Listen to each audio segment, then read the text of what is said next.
Mutual funds. Again, how many people here invest in mutual funds? Nobody? Yeah, usually we have a lot of people that are in mutual funds.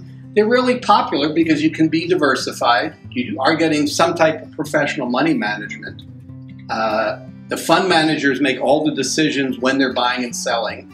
And usually they consist somewhere between 200 to a couple hundred investments in each mutual fund. And you could pretty much buy a mutual fund for just about anything. A passive mutual fund like Vanguard, a lot of people buy Vanguard because it's very low in management fees. So that's very popular.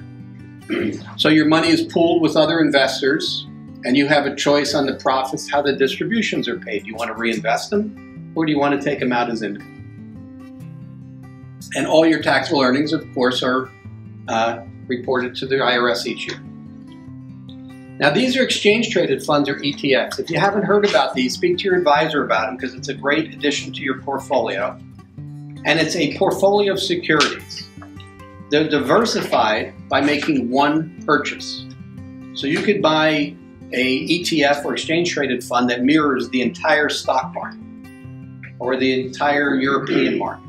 So it's a very well to diversify with only one investment. They're transparent, so they report the holdings daily. But here's something that's very interesting. They trade on the exchanges like stock. You can buy and sell them throughout the day. So if I own a mutual fund and I see that the market's doing poorly and I call up my broker and go, hey, Bob, sell everything in my mutual fund. You can't sell it till the end of the day at 4 o'clock. What if that mutual fund plummets during the day? I'm stuck. The exchange-traded fund is like a stock. I call up and say, sell now, and they put an instant trade order in, and it's sold.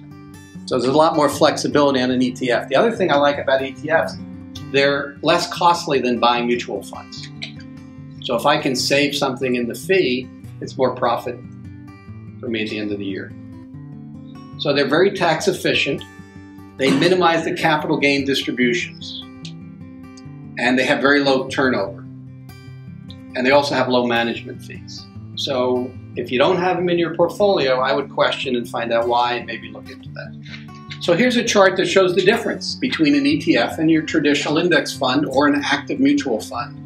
Again, continuous trading and pricing would be yes on the ETFs, no on the mutual funds. They all have prospectuses, so we're going to do a quiz. Make sure you all read your prospectus cover to cover. They are more transparent than the mutual funds, and they could possibly actively manage index mutual funds or not. So you're paying less on an index mutual fund because there's nobody managing it. You're really just buying every stock that's available. And it's just mirroring, say, the S&P or the Dow. S&P is the Standard & Poor's Index.